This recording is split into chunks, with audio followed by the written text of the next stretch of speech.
So the meeting ended in 8:05, right?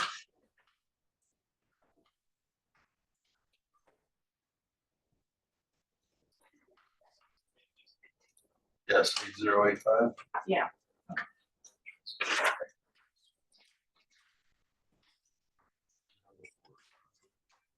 There we go. Oh, great. There's Christopher. Okay.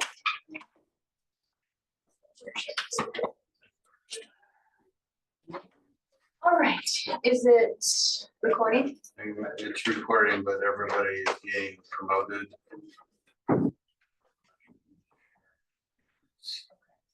So we only need. I got Oh, okay. Chris is promoted. Chris, can you hear us? Since comment. There he is. You got a green light behind you. Yeah, here. Okay. Can you nod if you can hear us, Chris? Prefer? Yes, I can hear you. Are you able to hear me? And now, perfect. Welcome. Okay. Welcome everyone to the Parking Advisory Committee. I'm going to start our meeting here at 4:04 p.m. and call us to order. And we're going to start with introductions of the committee members. So, Seth. I'm Seth Brandon, Business Improvement District Representative. Joan, would you like to introduce yourself next? Sorry, Joan Taylor, and I represent the residential. Sandy Shaw represent business. Oh, we lost Christopher. No. Oh, he's there? Yeah, he just turned off his. Oh, okay. Yeah, this is Christopher Facundo, public member and vice chair. Thank you. And I'm Julia Gustafson. I am a property owner rep and chair.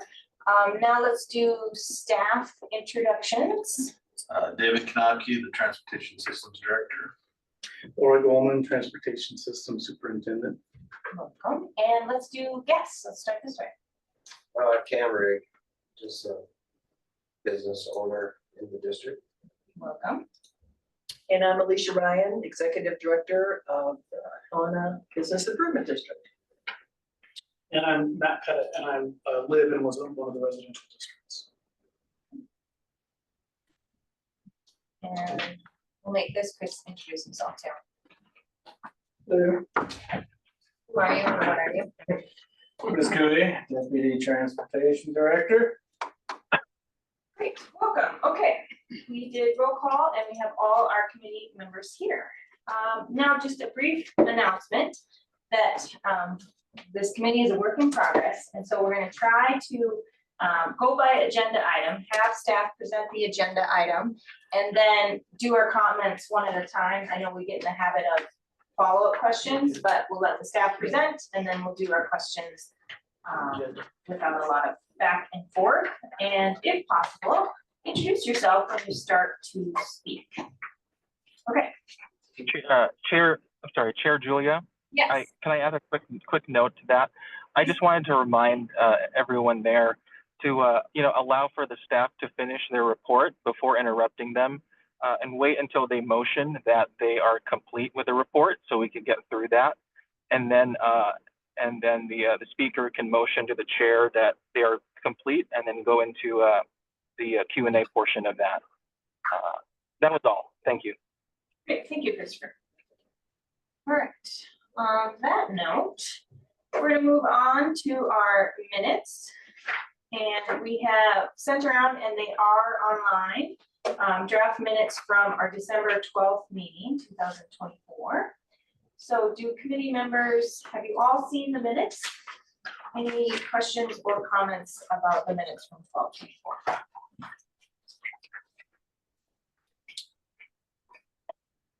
Great, anybody want to move? To approve these? I motion to approve. I'll second. There has been a motion and a motion by Christopher and a second by Seth to approve the minutes. Well, I'm supposed to do roll call. Or no, I think for minutes we can just say all in favor. All in favor of the minutes being approved, say aye. Aye. Any opposed? Aye. Okay. Any opposed? Hearing none, the minutes have been approved. Thank you. We do not have the draft minutes from the January meeting, so we'll move those to next month. Okay.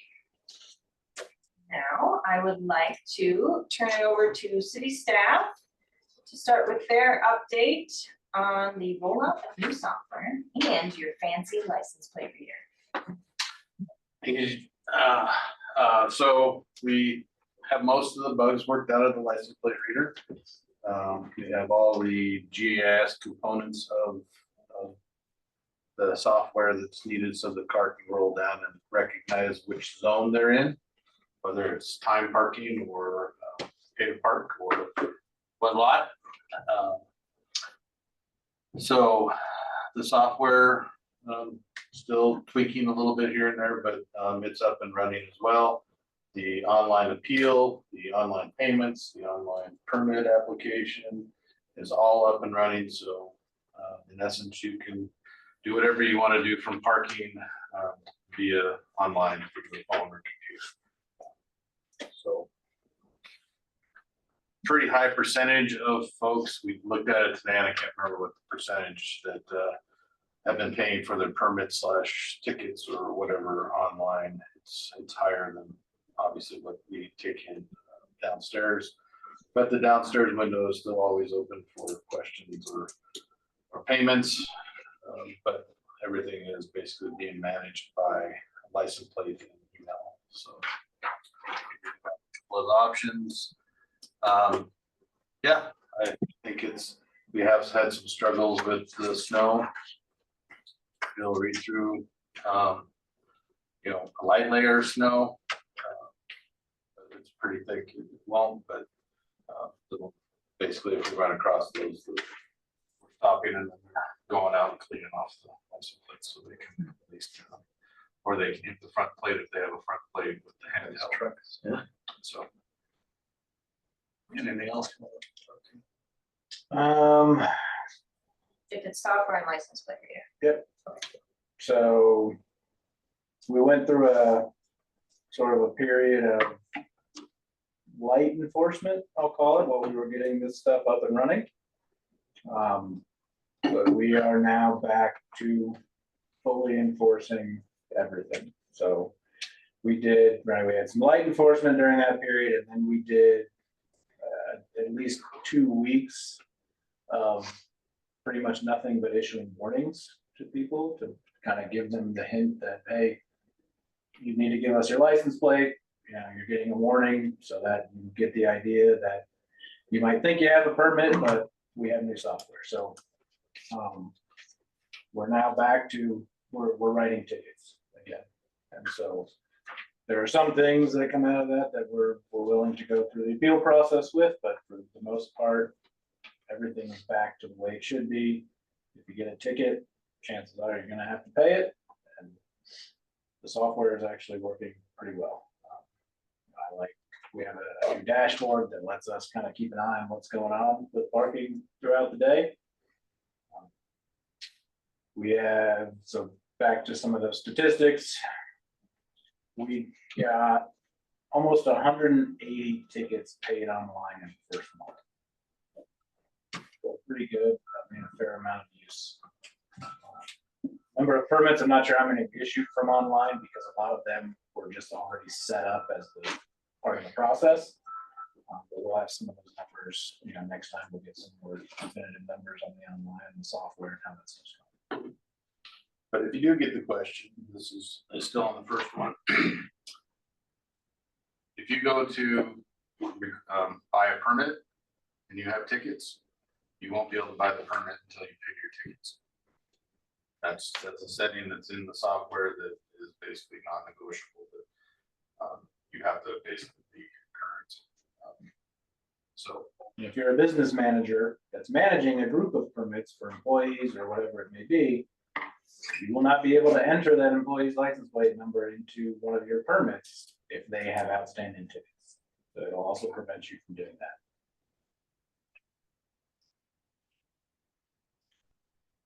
that's all our update for item B. Great, thank you both. Any questions about item A? committee members. Stephanie. I just have one comment on the enforcement, that is, I did, check and, as of last week, I could still park 15 minutes, let it expire and park another 15 minutes for free. Same. They should have stayed fixed that. So there is free So parking it's- downtown. As long as you 15 keep minutes at a this on your phone. It's not charging you the 15 cents anymore still, right? That, Right, that's gone, okay.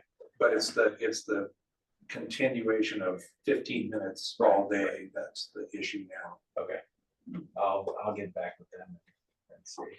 That one more comment, and that is, I heard just today that there was an issue on the 400 block.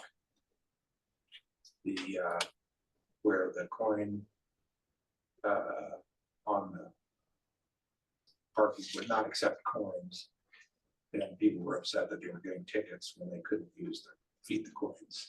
So I do know that we voided at least one or two tickets, and with that as the reasoning was behind it, that they did go out and confirm that the kiosk was, malfunctioning, for lack of a better term. So if that's the case, again, that's why we have the appeal process. So, if you have a malfunction or something with one of our pieces of equipment, and that's why you couldn't pay, the guys will go out and confirm that it is in fact not accepting coins, or the battery died in it, or whatever the case is. And the ticket can be voided on that basis if we can verify. So usually that's the coin slot door freezing in place because of the exceptionally cold temperatures. When you use that one, if you hit, when you go to do payment, you'll hear a little click, and that's that door opening, so that you can't just constantly show water or something into our kiosk. I had that same problem last 3 times I tried to put in coins, and it couldn't go in the slot. It would not accept them. And I thought maybe you turned it off, we couldn't use coins. Yeah. Okay, wait, we're doing crosstalk. Seth, are you done with your questions? I'm done. I had the same issue in Metaverse. So. That We'll was look into Tuesday. them using some, maybe some. I know that, and also someone else told me they went outside of the fire tower coffee, which might have been the one that Seth was talking about. I think mine was on Fuller. I was going to Quaker. And I can't remember the other one. I think the other one was just in Meter somewhere. I wouldn't take it either. So if these are all recent, incidences, I'm gonna assume it's probably the weather that's messing with the door, but we will have the guys go out and kind of do an assessment. They have these mechanisms, they're called coin selectors in there. So we'll have them do a little bit of an assessment on all the coin selectors in the kiosks and just make sure they're still in working order. And we'll try it. So, make it fixed. So let me ask this, so. If I might go to park at Metacartsville and I can't get it in there, I'm already parked, I'm running. I'm not gonna use an app. Are you expecting me, if I have a malfunction when kiosk, and I'm not using an app? Are you expecting, well, I get a ticket because I'm not willing to go down to the next kiosk and pay for it? But I've already punched my numbers in, and do you know that is the question? So I can tell you the chances are, yes, you are going to get a ticket since no payment was issued. Right, I get that part. Now, the appeal process, right, is where you could have that discussion, and our superintendent's in charge of our appeal process, so. You can put that explanation in when you appeal, online or in office, or however you want to do it. And he'll have that conversation with you. I can't promise you that we're Right. absolutely gonna avoid it, or we're not, if you're gonna pay the ticket. But let me ask this, so if I punch in my license plate, go to put in coins, will you have record that I've done that, I've gotten that far? We should, yeah. Chair, no, we won't have record that you made an effort to pay because it won't register as a parking right.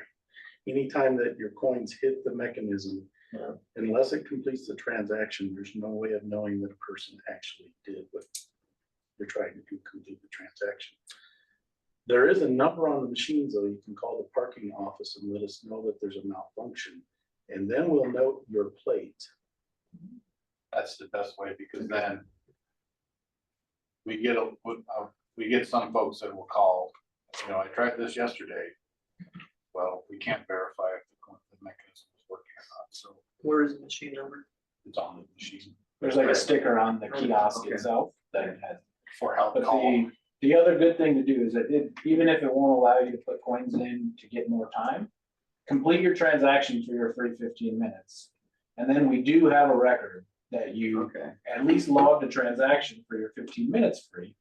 And we can verify which machine you did that at, where you were, that kind of stuff. So we can see that you made an effort, and it makes a lot better case in the appeal at that point. Yeah, I put everything in. I Okay, didn't so just that's all, walk away. because I don't get the free minutes if I can put coins in it. I just put in my license plate and I get the free minutes No, you with still it. have, you still have to give, you still have to accept, you have to It gives you the. So first green button, license plate number, green button, you'll get Get you your the free 15 minutes. minutes. Right, if you don't hit the green button the second time, you're not completing. but if I don't, but if I put my coins in, it still gives me my free 15 Yes. minutes. Yeah, Right. yeah, you still get the 15 Right. minutes no matter what. The coins will just buy you more time. Right. Okay, But if you can't get the coins, so I can't get the coins in. complete the At least transaction. complete your 15 minutes. That way we have a log that you were there if you don't have time to call us or whatever the case is. Thank you. Sandy, did you have additional questions on Chris's update? Some I'll show you later. Someone friend gave me a list of something you can answer on site. Joan, did you have questions on their update on the software and license plate reader? I do not. Well, maybe one. Do you only have one license plate, one vehicle with a license plate? Yes. reader? Yes, but our PCOs still have their handheld, so if the vehicle were to go down, they can still go through and check with their. Christopher, do you have questions on software and license plate reader? No, I don't at this time. Thank you. I have questions. This is Julia. So Sixth Avenue Garage is being used by license plate. How are the ticket rates there? Because I was just talking to two people yesterday that said, we don't have to pay because the arms are up. Yeah, so that's not true. They definitely have to pay. Good. Yeah, the arms are up basically everywhere, right? Because that system is gone.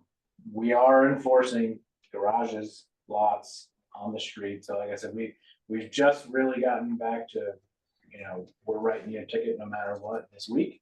Okay. So I can look up some of the numbers for the specific locations on how many tickets have we written there. And I can send an email to or however you want to get that. I don't know. I don't have it right now. But if they've been continually doing that, they should have gotten at least a warning or two saying that you have to pay. Right. And that's when it says kiosk, so when it gets a little warmer, we're gonna have them remove the gate arms, so that doesn't give that false impression.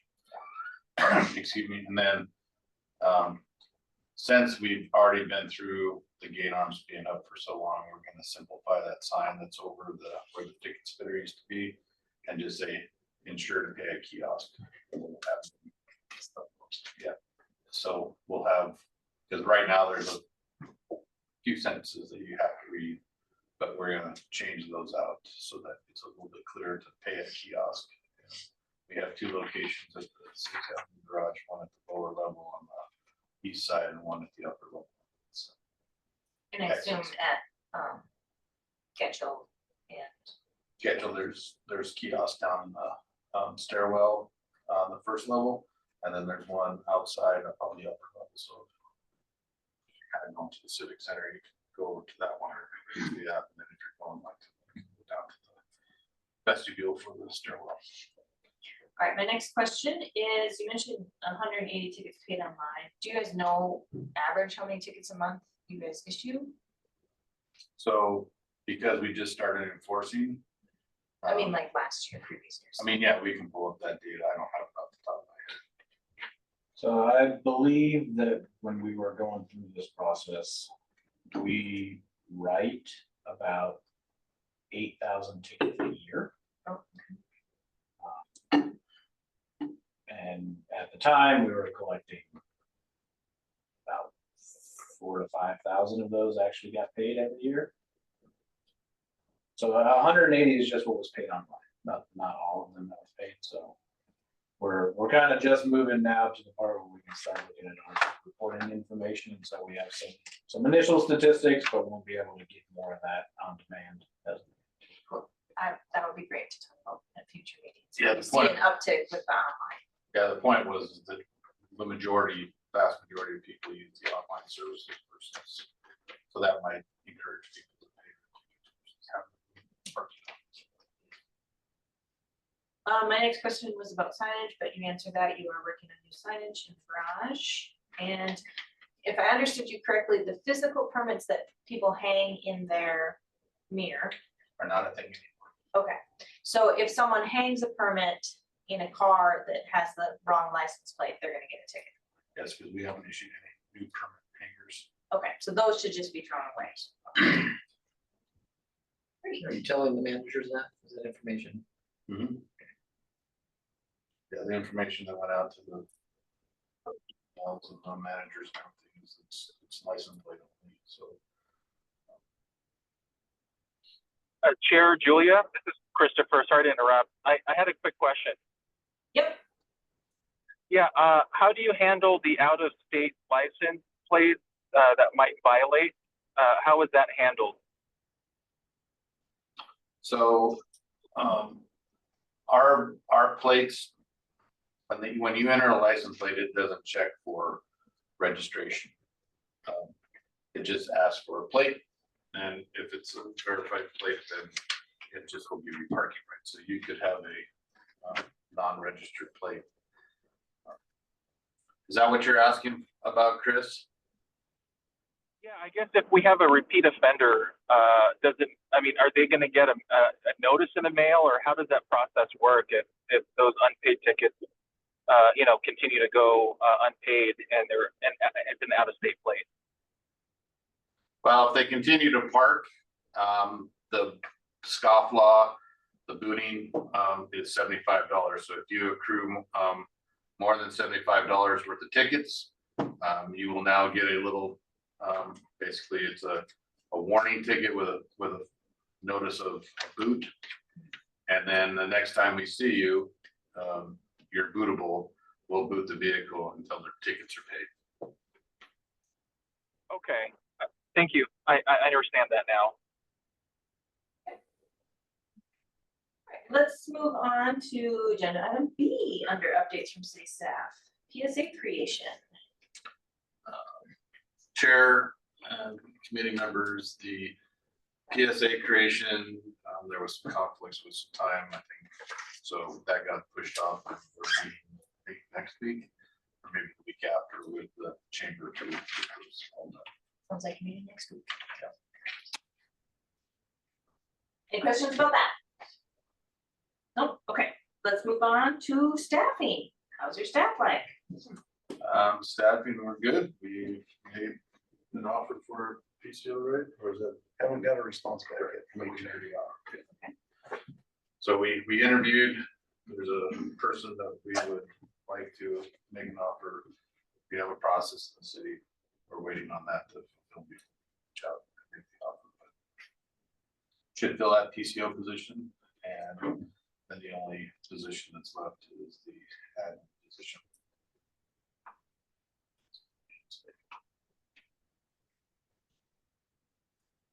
Questions about staffing? Okay, I'm just gonna click it. So there is an open admin position that's posted that. It's not posted right now because there's some internal structure, not with parking, but with some of the duties for that position. So until when that gets resolved, then we'll determine the posted. And then we're also looking at some restructuring of parking to see, if with the new software, do we need the 2 admin positions, or potentially could we save the parking budgets, additional funds by not by basically eliminating the position as well. So will this be this will be next budget year that you make those decisions, or be part of the budget? It's part of the budget process, and our early indications of the use of the electronic side.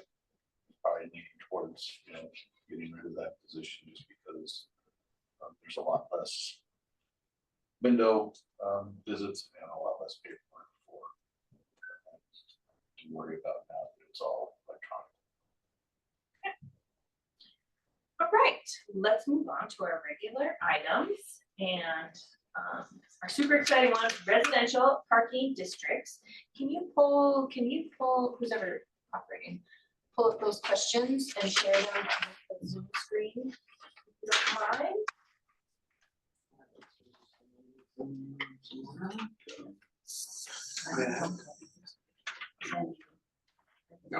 All right, so for the group, residential parking districts is a topic we've talked about, I don't know, three or four times now.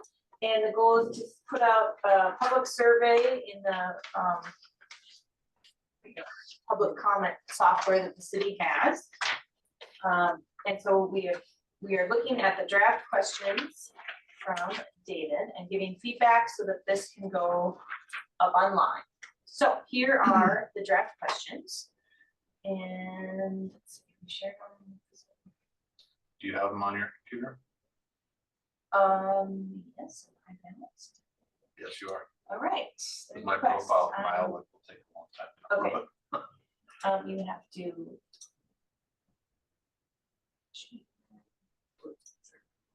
There we go. They were on mine, but not on there. Maybe another guess. No. Great. Is it only, oh, it's only Christopher and mine. Okay. Either way, one of these up. David, do you have more to say about this? Chair, no. Okay, committee members, what is your feedback? Seth? Well, if we were to number these questions real quick, it would be helpful, because I do like the first question.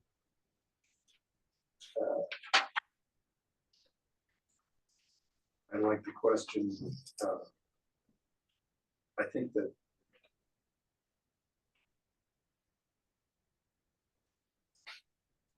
we were to number these. I like the first question.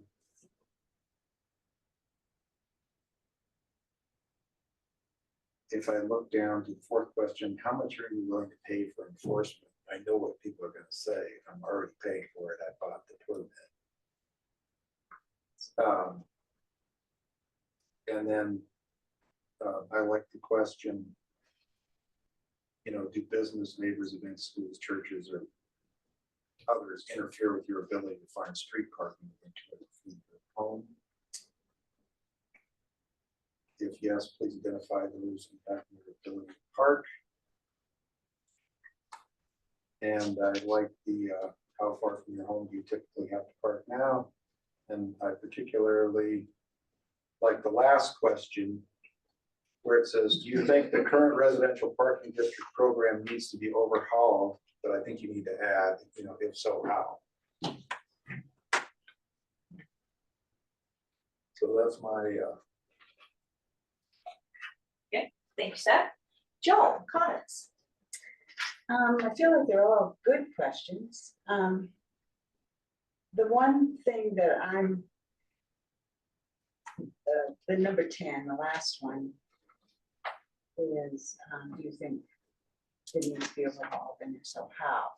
Is there a way to just ask, what issues do you have with your parking, with residential parking, to get a feel? Like, I think it's different, and my issue might be different than someone else's issue. So you get a feel for what those issues might be. And I don't know if it's, when reading these questions, I don't feel like I have the opportunity to. I don't know if you can then correlate, if you have all these different kinds of answers. You could probably put in, the follow-up, just like on number 7, whatever it is.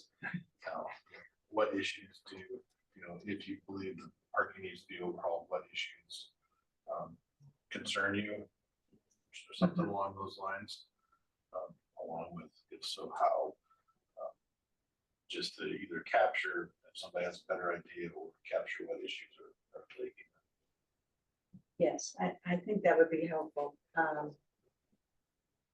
Because I can answer all these, but I don't feel like really you're getting to my issue, which is a little bit on the one, you know, do businesses and neighbors. That's a great. I'm not sure why. What's the importance of do you live in a single family home? Is that to try to figure out how many? Sure. Answer that. Yeah. So one of the issues that we're having is residential homes being converted into apartments. And so if you have what used to be a residential home that, you know, may have one or two cars, you know, associated in that residential district, and now there's 4 apartments in that one home that now has maybe up to 8 cars parked for that resident. We have a very limited amount of spaces per block. So that one multi-family, if you want to call it that, dwelling would, you know, oversaturate that area with people parking versus if it was a single resident, you know, single family residential. We know we have that issue in a couple other areas that may not necessarily be with districts, but I know we found, in looking back through some of our districts, we do have a couple of those that may have been single family homes when the district was originally created, but now, you know, there's multiple apartments or whatever in there, or the home got converted into a business, and now, you know, during the day, there's a lot of business parking taking up that residential. So I think that was one of the things we wanted to see if it was an issue for people, and if it was, we can address it in, you know, revised ordinance, or just at least discuss it. So, like, our house used to be 3 apartments. And so, you know, at that point, the need for permits were probably different. Now we're single family. Like the opposite. But, yeah, and like Seth said, which question is it? The one about how much you're willing to pay or whatever. And my thought was, well, I have a permit, I paid for permits, I paid for, so how much more would I have to pay to have it enforced? So Sure, that's I a can good. get some. So the reason that we put that one in there, maybe it's not worded right or not the right order, is that if you're expecting, you know, more service, like instead of maybe twice a day, or you want it 7 days a week, how much would you be willing to pay for those additional services that we don't have? So maybe we could change that to how much would you be willing to pay for, you know, additional, that's why we had the after hours and weekends, you know, additional. Maybe if you said, would you be willing to pay additionally for more enforcement? Because when I think of that, when I read that, I think, oh, now how much am I willing to pay? $10, you know, so. And then maybe if so, how much, or whatever, if I'm willing to pay.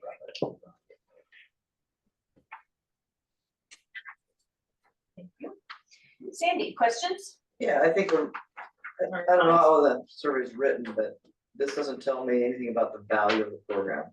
You know, I think we need to ask the question is, do you use residential permits? Is there a value or a reason that you want to use it?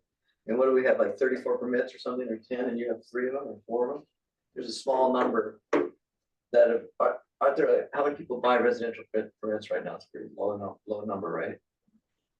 I mean, not necessarily a low number, it's a low number in each district, but there's, yeah. So I guess the question is, I think one of the things is, one of the questions we brought up in an earlier meeting was, is residential permit still value to people? We need to do that anymore, or is it not necessary? That would be one of my questions.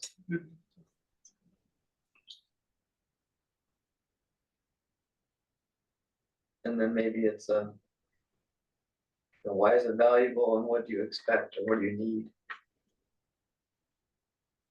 Knowing that the districts will be different. So we need to make sure they also identify themselves and by district. They can. Yeah, that was gonna be a default. Okay. We would list basically what the district was called, but it was enacted. To see if an idea, because I mean, Jones got different issues than So there's Matt like, might you have know, issues. Jones, like the Stewart, there's the 1100 block. Okay, you have a list, so. Yeah. What was the, you had, is residential permit still valuable? Why Yeah, is it valuable? And you gotta- and what are your needs? And maybe, and also maybe what are your needs and what are your needs in enforcement or hours, you know, maybe you find somewhere in there. My need is that I need to have parking in the middle of the, you know, during the day. I guess especially if you need parking during the day, you know, when are you parking there maybe? When do you need parking at your spot? Or when is there an issue at your spot? Maybe a better way to say, when do you have issues at night? Thank you, Sandy. Christopher, your comments on the questions. Yeah, I have no comment. Thank you. Thank you. Okay, this is Julia. I have comments. First question, is this going just to current permit holders? Or is this a public, anyone can answer the survey? It'll be on Be Heard, so we would try to notify the existing residential permit holders because we should have their email on, so we can email them that there's a survey, but it's gonna be on Be Heard, so anybody can answer it. Okay. We can have a, you know, not a current residential permit holder as one of those categories for Right. it. That was my the first districts. question. Yeah, it's adding that, you know, do you have a permit? Because I imagine there'll be some people answering this that don't have a permit and don't live in the district that have thoughts on permits and districts. Okay. Then my next question is, or my next comment is that I think it's actually too many questions. I would say if we were to remove some questions, number 2 would be one, because do we care? Like, let's sell the permits and the street is full, the street's full. Right, so we don't limit the amount of permits, there's 2 per household. You do limit? Or But you they're do being not? limited, I guess some of the revisions we're looking at are, you know, limit 2 residential parking districts per household, but then you can have the guest permits. But that's where that multifamily. And then we didn't think that these all questions would be put there. These were just example questions for you guys. This is a menu for you guys to pick from, and then we'll craft the survey from that. Yeah, like some of the other ones about are you a current permit holder and what district are you in if you have one, that kind of stuff, we just figured were like given questions we'll put at the beginning. These ones were more like the contextual, substantive type questions that we wanted to get your feedback on, you know, what really matters about asking the question. Well, then, if these are not the final and these are the menu, I would say number 2 and number 5. So should there be a maximum, or how many would you want permits for? That could be one question.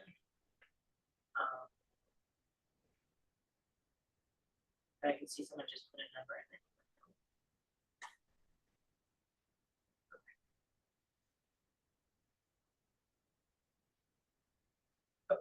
Well, then to echo what Joan and maybe Sessa said it too, I think an additional question, not doing it as a follow-up on number 10, but what are your issues? Or what issues do you have? I think that should be a standalone question. And I know we'll get a whole bunch of things that maybe might not be about residential, but I think that would be an important one to add. We'll try to qualify it by saying what issues with residential parking do you have. Yeah. But I'm sure we'll get some. Okay. Okay, when will you be posting this? Jared you and the committee could finalize which questions you would like. I mean, we Oh, already okay. have, then we'll put together the posting. I heard from Seth, 1, 4, 7, 8, and 10, and then Joan like 10 as well, but also adding the what issues do you have?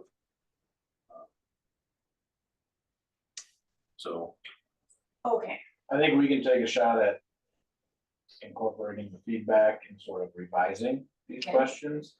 And some of them, I think we can make sort of like a drop down style of them, you know. What are your issues with residential? Not enough enforcement, whatever, whatever. Give a few options and then put like an other box for them to type their own comments. None of those things fit. So I think we can revise some of these with the feedback, send it back to the group. And I don't know that we need, but we don't want to send them out and have them make a decision as a form via email. So if you could give us your really like ones, then we'll put that in there with the additional language that you said. And then we could maybe send it to you, Julia, and you and the vice chair could say yay or nay. And if we need, we would just say if we need to bring it back to her. Yeah. I'd rather not take a whole nother month to do this. So let me just say, So- on that for the minutes. Yes. So you're saying you're gonna send out a list for us to kind of look at, but we will respond individually because we don't need to meet as a forum. No, well, let's revise that. I think what we're saying is let's try to give our consolidated feedback now. Okay. And that, David will send it out to Christopher and I for just one last, like, check to see that we agree that what they edited matched what we discussed. And if it doesn't, then we'll bring it to the next full committee meeting. But if not, then, or if it does match, then you can just go ahead and that post was it. Okay, so final comments from committee members on questions that you would like in or out. So do you have a way to reach all of the people who live within the residential zones? By email or mail or? I mean, officially by mail, we could mail a letter to every property that's in the district. I would prefer to simply use emails. And we should, if you were a permit holder before, you're in our system now, and if we had contact info from you, then it's also. One of my concerns is that you're gonna miss a good chunk of people that don't even know there's supposed to be a residential program or know that it's available or have moved in or out of the program. You know, we have people that are true buyers. And how many people really go on, be heard and say, oh, I'm a residential person who's there's a survey coming. That's a pretty far stretch. Well, we can put out a PSA Okay. also. I can have. So I just think we need more. I think we need to let more people know about it. Yeah, Whether right it's now, I don't know postcards. if we would have the funds to send. Well, out now you're all talking, those. the other issue is, can you put together some postcards and, have some walk around and We don't have a budget to do postcard. maybe without sending A it. large mailer, but we can put it on the city's website that there's a survey. We can put it on the city's Facebook page if there's a survey. Just, we need it out there more than just, We'll put it everywhere Just digitally that we can. okay. Yeah. Thank you.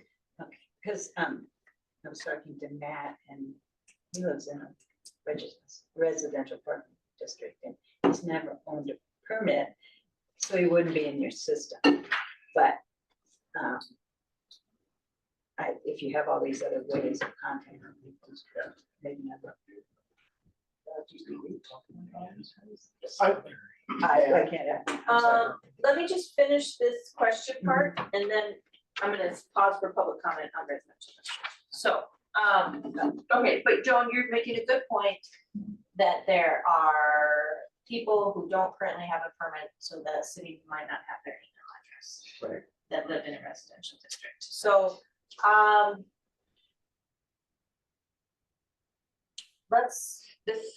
I don't think this issue merits being added to I don't want to say it that way. If we feel like we're not getting good response with a solely digital promotion of this survey, I think then we could revisit it in the budget discussions if there needs to be some money for more effort to reach residential people. Okay. Does that make sense?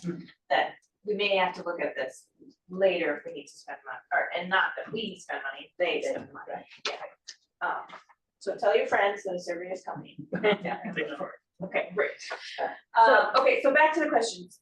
Anybody have questions or these final comments for staff on the questions? Joan? I'm okay with what I've said and what everyone else, and I have faith in them that they can put it together. And I don't really feel like I need to see them again, that the sooner we can get it out there, the Great. sooner we can take care of Christopher, anything else on the feedback for staff on the questions?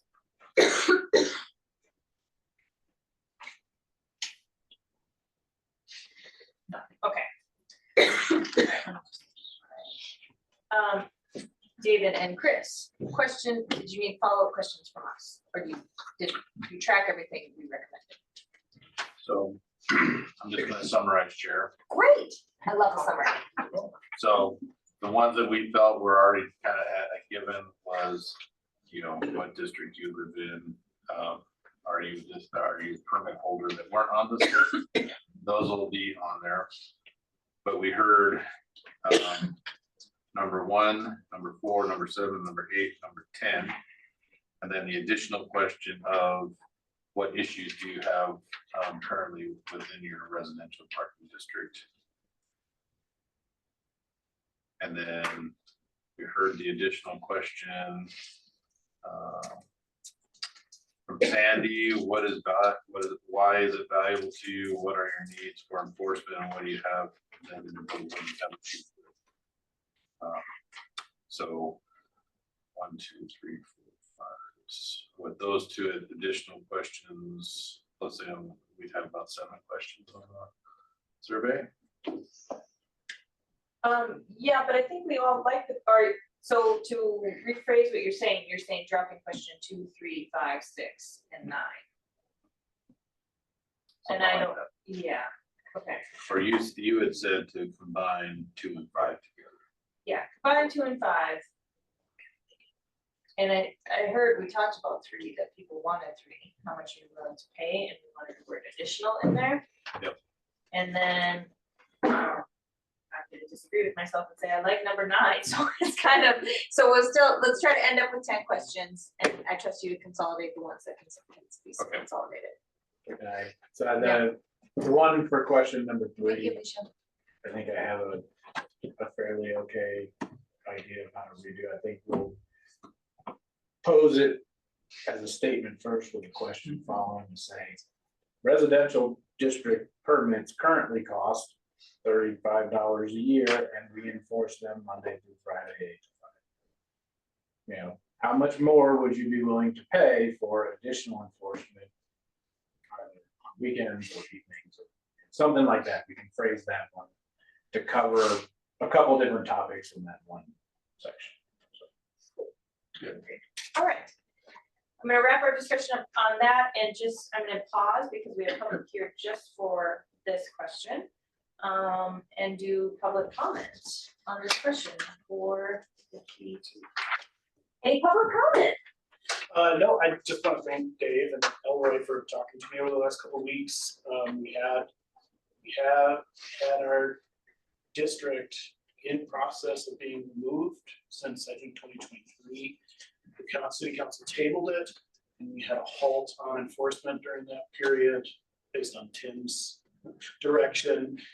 So thank you, Dave, for honoring that, even if it wasn't necessarily totally legit. Where's your district? Billings. Yeah, so my name's Matt Pettit.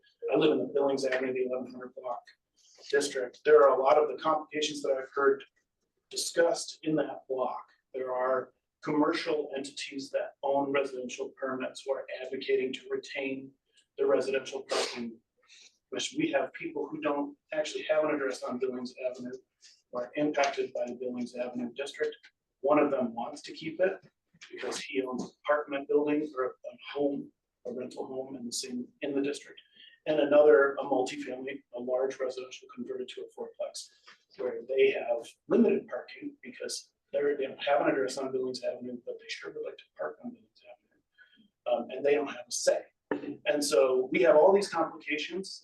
In the face of that, we have based on how you decide who's in and who's out, we have at least half of the population of the block who has signed a petition to have it lifted. And so that is in process, and I'm patient with the process, and I appreciate the halt on enforcement during that time.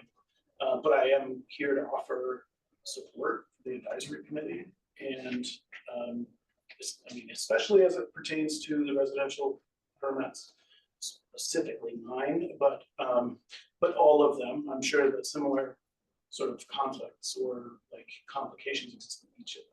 So I want to be an asset and not just a PETA. But I don't want the district in my neighborhood, but people who do want the district, they should be able to have a district. I just don't want it in mine, and about half of my neighbors.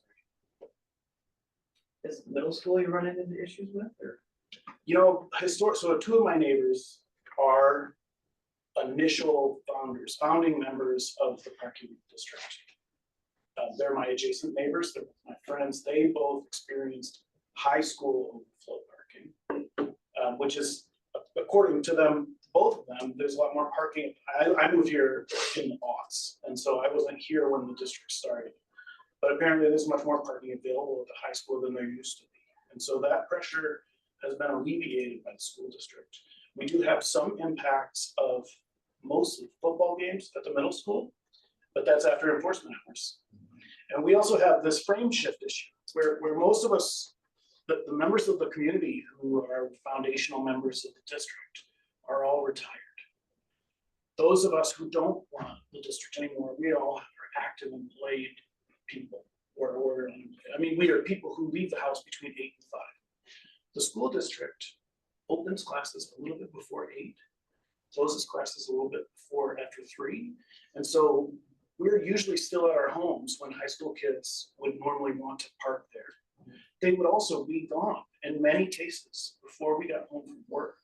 So the enforcement period doesn't really match the pressure that we would experience in that neighborhood.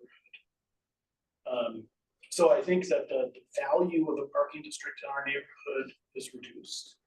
It's mostly in one lawyer's ability to advertise free parking at his shop, and the ability, and they say they want to be able to buy permits for their renters. I did a survey.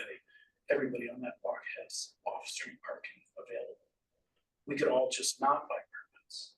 The only reason we're selling permits in that block is because those renters or those landlords buy permits for their renters, except for the 2 families that are in support, actual residents of the neighborhood who are in support of the district.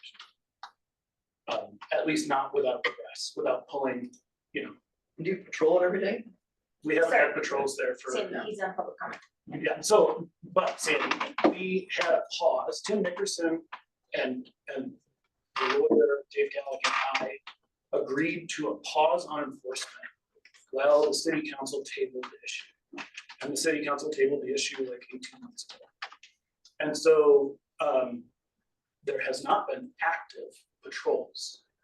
We had this agreement with Tim, who then immediately retired. We had this agreement with Tim that you could call, you know, and report somebody if there was like problematic parking. And I know that has occurred in the district. So we still have this like, I think, and I think Dave thinks that the sort of representative of the people who want to retain the district, I think we have this sweet spot where we have the ability to call for enforcement if we need it. But we don't have some of the limitations that I think you guys are discussing around permit holding. So I have one of my neighbors, they have 4 children driving age and 2 adults and one of them has a work vehicle and a personal vehicle. So they have a lot of vehicles and by default, the current district really sort of puts them in a tight spot. They have to park in the back, park around a corner on Dakota, impact other people's parking to avoid patrols. So enforcement is available. Patrols are not being executed, right? And they were, and that's why I've had the opportunity to speak with Elroy and Dave. to try and bring back that agreement. Unsanctioned as it was, that Tim made, that we all sort of like, that we're all cool with. And I've also expressed to Dave that once we get back on city council, and if we can work through these complications of who gets to sign the petition and who doesn't, and whether or not commercial interests really should have a say in these sort of complications, how many residents are on my block is up for debate. Right? Is it because your property is adjacent?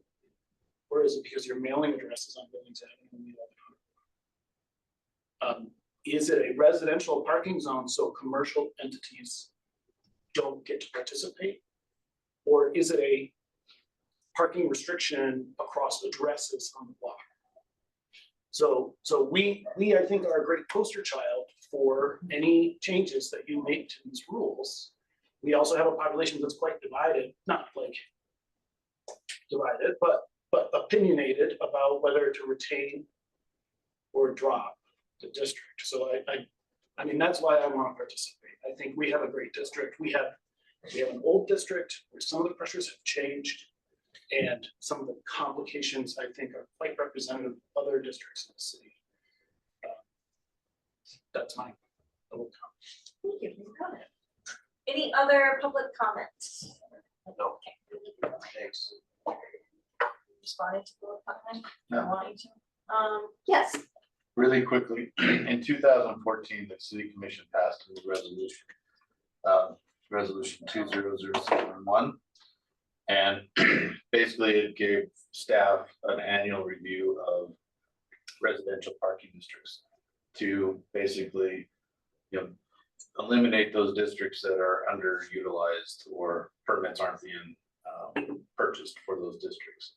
But part of that also made some changes where the residential parking is entirely in a residential zone, R1, R2, or R3. Requested residential districts must have a new community impact. There's the 50%. Residential districts must have limited or no accessible off-street parking available to residents.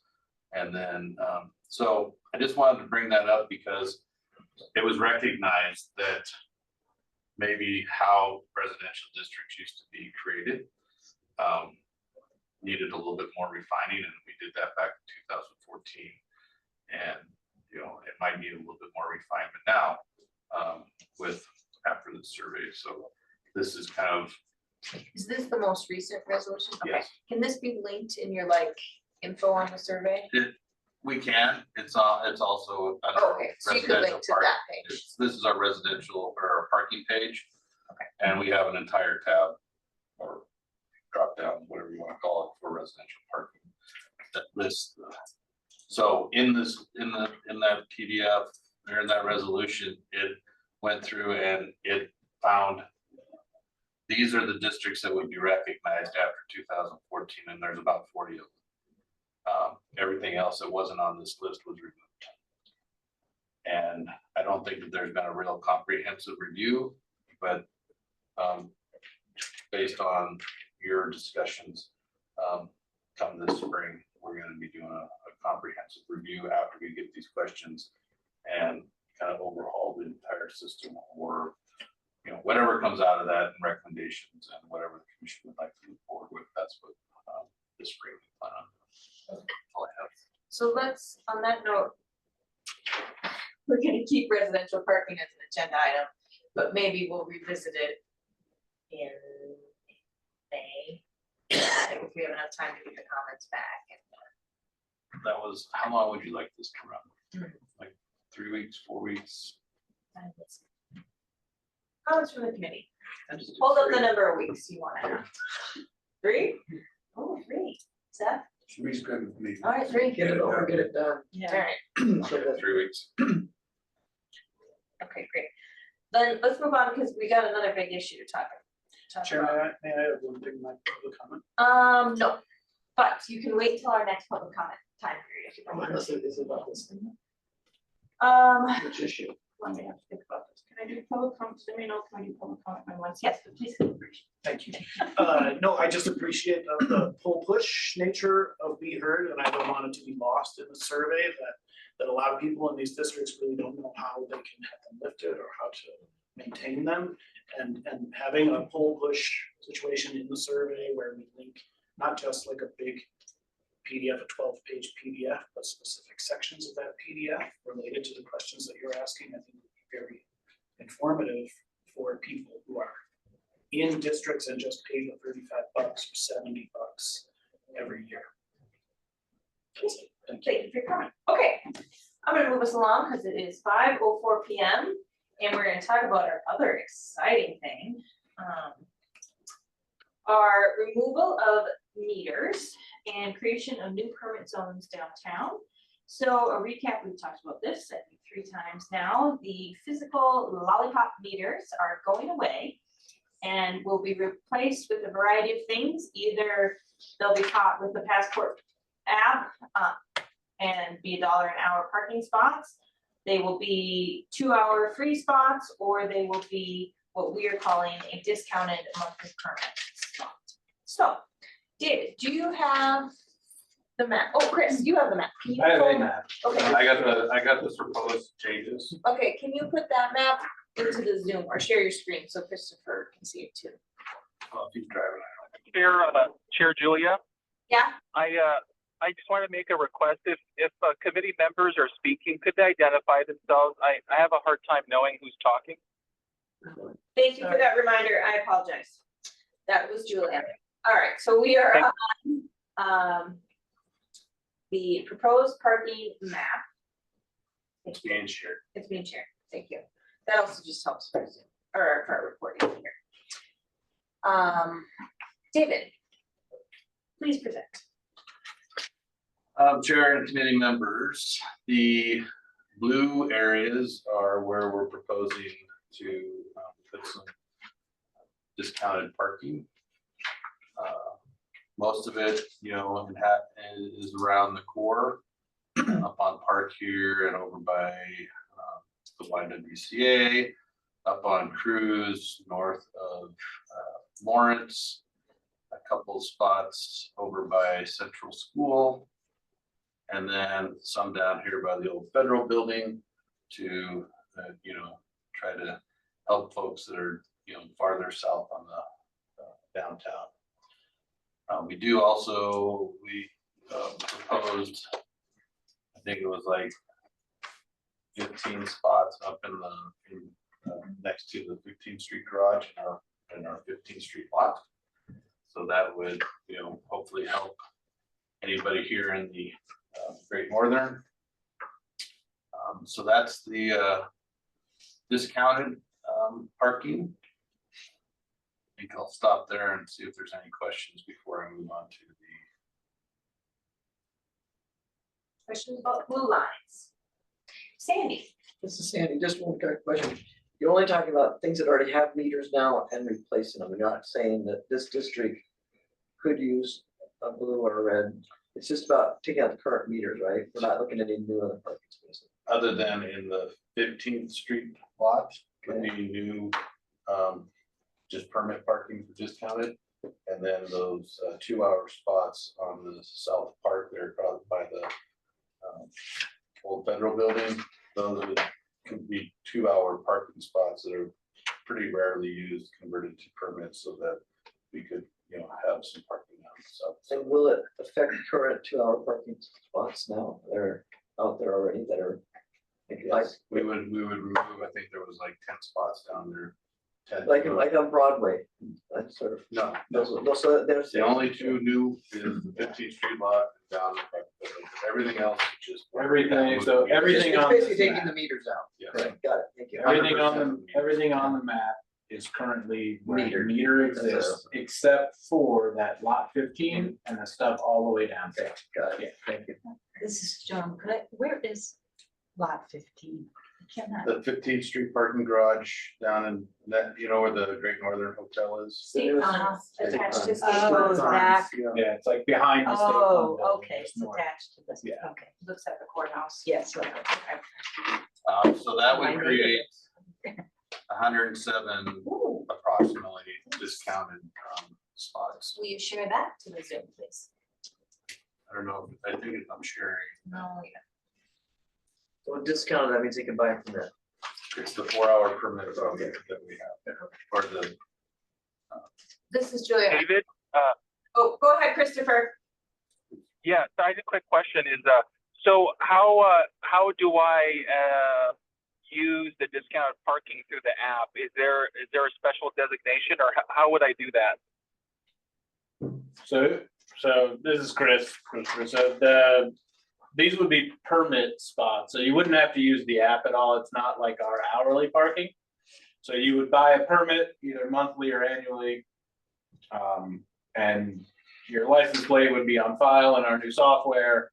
And that's how we would enforce the discounted. Oh, permit. gotcha. Okay, thank you for that clarification. You had it shared for a minute. Yeah. Okay. but I figured. I'm not sharing anything right now. Okay. I have a question. This is Julia. Back to the 15th Street lot. Is that the whole lot? No. Or, so will the lot have extra signage then? Okay. Is it half the lot? Is it, It's only like 10, 15 spots. how big is the lot? Probably like 60. Okay. Yeah. So it's a So fifth or less. it's like one strip. One within the row. Okay, okay. Because we still want to offer that parking for the Great Northern and for the other folks down there, because you can't buy lot permits for that lot, obviously. So, It's hourly otherwise. So Yeah. just for minutes clarification, the 4-hour permit, is that I drive in and whenever I start, whenever I get, does when the minutes start, the 4 hours start, it's not 8 to 12 or 12 to, none of that, right? It's just, I get 4 hours once I enter the lot and I get scanned. That's the idea. Okay, got it. Just wasn't sure. when the car goes by, it's not when you enter the lot. Right. So the first time, so to give you an idea of how our 2-hour stuff works with the software, basically it logs you the very first time it drives by you and it's logged with latitude and longitude coordinates. And then every other time they come by, it just gauges how long you've been in that exact spot. I just like that. I just want to make sure they got the variable that it's Yeah. 4 hours anytime. That is the idea. Right. That's great. It's Sandy, Chris, sorry. All right, so we were on blue parking spots and you, I think we interrupted David, but you were saying that that would be a total of 107 spots. Approximately, It was streets, it's a little, okay, cool. And to reiterate, that would be, they would need to buy a permit and the permit would be $30 a month, matching our current permit structure. Okay, now let's talk about the next color. So the next color is the red. This is where we would be converting the meters to 2-hour parking. There's some up there on the eastern side of the park, across from that title, and in front of the, I think it's a Mason's Temple there. Some across the street from YWCA, that piece adjacent to the law enforcement parking lot. There'd be some 2-hour parking over by the Halter for people coming and going from the museum. The meters on Placer there would be changed to 2 hours.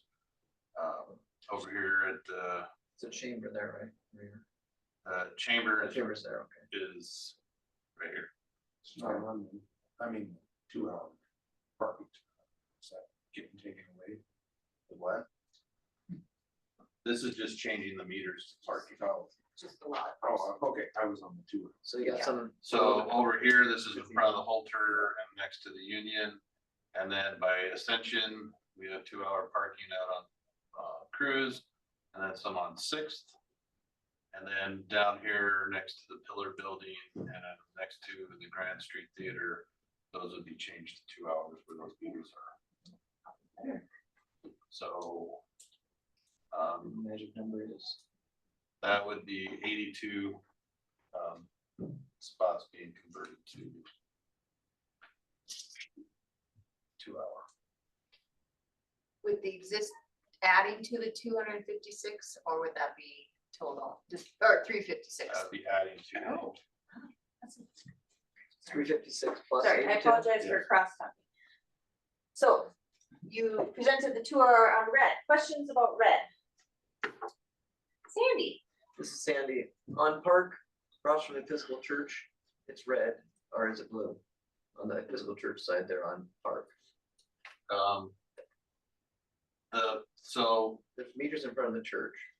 in front of the church is a loading and unloading zone, and then, sorry, I missed those ones, those would be 2-hour parking on the park Okay, side. good. I was hoping that that makes sense, but 2 hour on that side and the permit on the other side.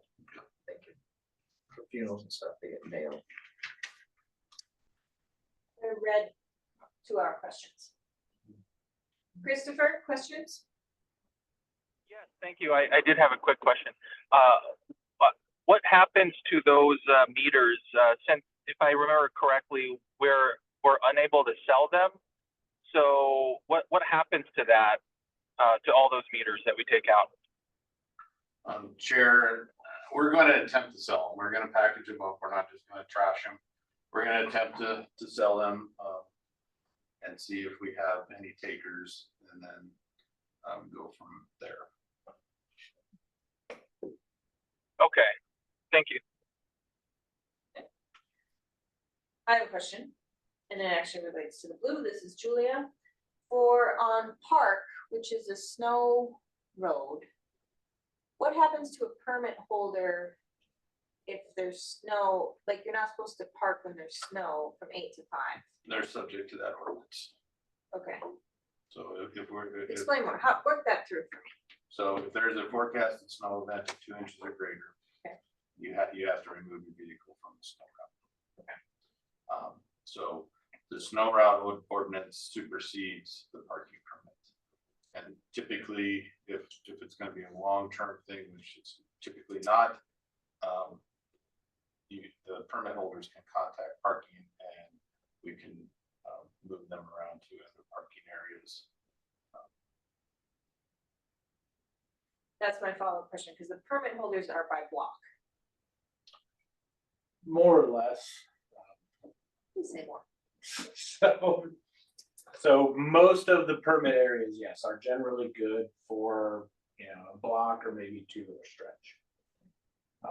These would not be any different. So if you have a park permit there, a Park Avenue permit, yeah, you're gonna be relegated to that stretch of park technically. But I think what David's trying to say is that we could temporarily authorize you to a different area if we have capacity there. And then there's also just on the other side of Park, on the back side there along Benton.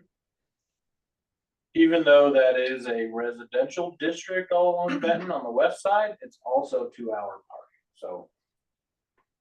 Yeah, so it'd be kind of annoying if you have, you only have a 4-hour permit technically, so you could just go out and move once in between. So you can park for 2 hours, move to up the street a little bit for 2 hours. If we can't find anywhere else to put you permit wise when that happens. But let me also clarify that not being on the street doesn't mean a 24-hour period or a 48-hour period. How we've always done the towing is if we need to clear it and you're there, you're gonna get towed. But if we plow it and curb it, and we're not gonna be back there unless it's continuing with snow, so you can go back out and park there.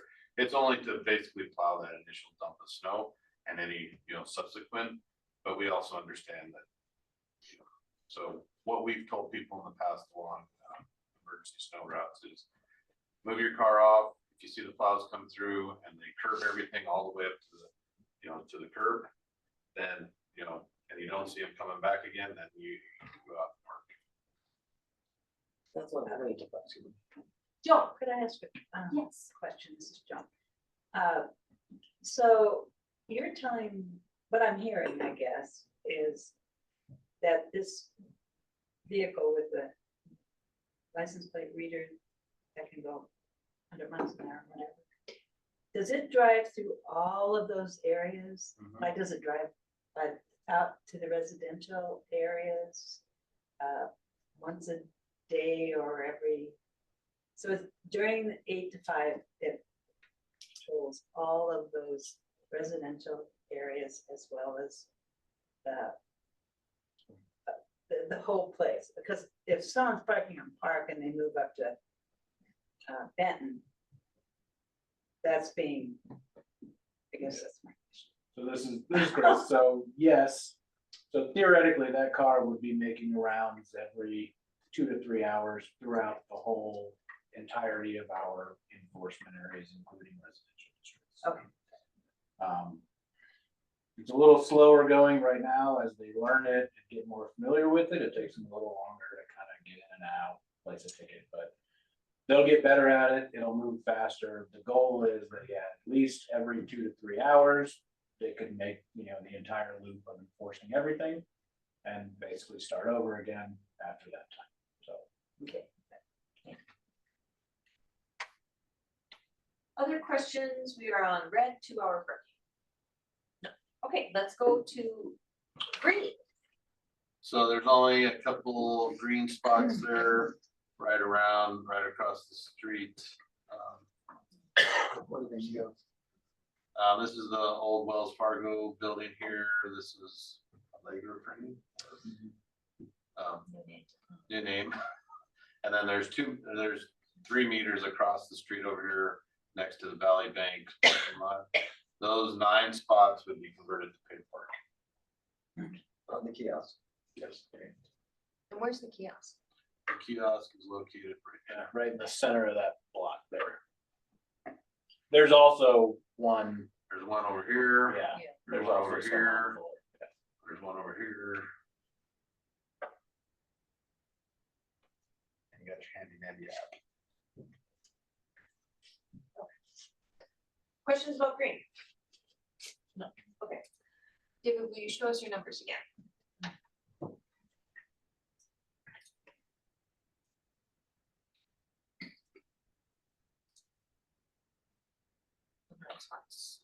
So Chair, right now, there's about 548 permit parking lot spaces available by the hour.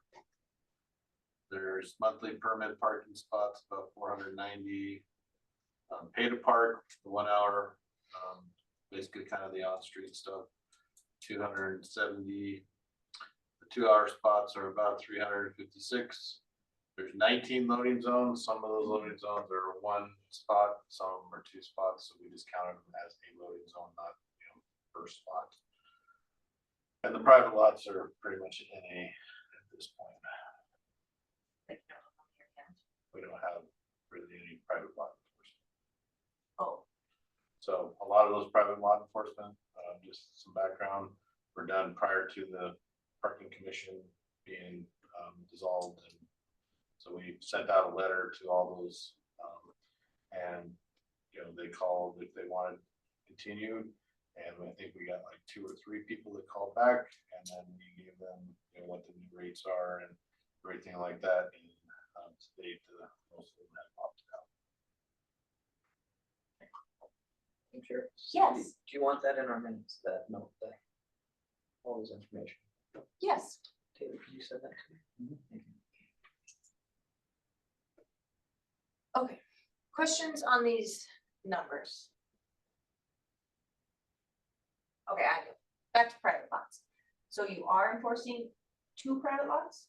No, not right now. 0, you're doing 0 private lot enforcement because only 2 is on. That's correct. Okay. We have a couple offers out there, but we haven't heard back from them. Okay. And then these numbers have some, sorry, this is Julia. The permit parking lots duplicates with pay to park 1 hour. Because all, except for Jackson Street, oh no, So, half of the permit lots. I think you get my question, please answer it. So the 2 numbers that you'll kind of combine here is more the permit lots and the permit street, right? So that's like the number of permitted spots, like you can only park there with a permit, right? But the 270 pay to park spaces is only on the street. So that doesn't include any of the spaces that are available in garages or parking lots that you can also pay hourly. So the 548 number includes not only that, I think that's limited to but that's what we limited the number of permits that we can sell. on those lots, right, so there's not 548 total parking spaces in all of the surface lots that we have. There's 548 spaces available to buy a permit for in all of our surface lots. There's an additional, that's probably pretty close to like half. Yeah, it's probably about 50-50. So there's probably another 500 or so parking spaces in surface lots that you can pay hourly in. As well. So we split the lots just so they weren't permit only? Yeah. And then so somebody coming downtown could park in a lot too, so it wasn't always open capacity. So if we added all these numbers up, we are not actually getting total number of spots downtown. Because you have reserved some lot spots for by the hour, And there's no garage spots. and there's no garage. Oh, garage is not on here at all. That's just surface lots that Yes. is your, okay. Just surface. Okay. So at some point, I'd like to know total spots. Chair, we'll have a total inventory for you, maybe in the next meeting, but we're trying to refine. Once we kind of get some of these meters taken out, we'll have a refined number of total garage, total lot, total public parking, hourly, total permit parking. You can get a pretty good idea of the on-street landscape from these numbers in total. Yep. The lots and garages are a little different just because there's some mix. But the on-street stuff is pretty exclusive of each other. So there's right now 270 on the street pay to park areas or spots. We're gonna add 9 to that. There's 356 2-hour on the street spots. We're gonna add 82 to that. And then there's 490 on the street permit only spots, and we're gonna add 107 to that. Awesome. One more follow-up question. These, you already have discounted parking somewhere on Cruise and Park. That's not included in the 107 number, or it is. Is the 107 just the conversion from meters? Yes. Okay, so there actually is more discounted parking.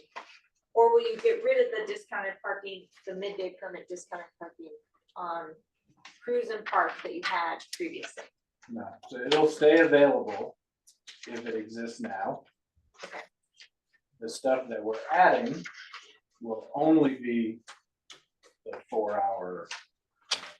Won't be able to buy a full day permit rate in those spots. Okay. And those, as you stated earlier, Chair, are pretty exclusive to certain blocks. Yes. At some point, again, I'd like to know how many areas we can park for, or how many places we can buy a 4-hour permit for, So because it's more than just the 107. It includes these two, is what you told us last week. Yeah, Cruise and Park, you can buy those. And you can also buy a full day. Yes. but these new ones are gonna be 4-hour exclusive. You can't buy an 8-hour permit. Do we, I'm doing the terrible thing, and I apologize, crosstalk. Do we want to have, or back and forth, do we want to keep the 4-hour that was already existing in this? Like, do you know how many people have bought those permits? I could, so how about, let me answer the first part. So Okay. right now, on Cruise Avenue, there is 165 permits available. That's the capacity for all of Cruise street permit parking. So technically, any one of those could potentially be a 4-hour AM PM bid. And then on Park, there is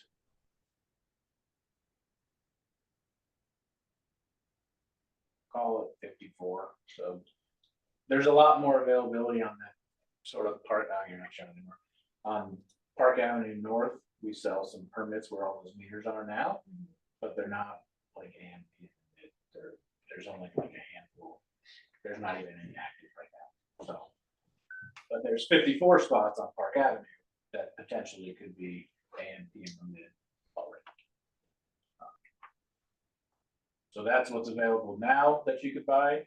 So 165 on Cruise, 54 on Park. And then we'll be adding. I don't know if you have the actual breakdown of how many on each of those streets. Yeah. But it's So. That's the. Back to the numbers, sorry.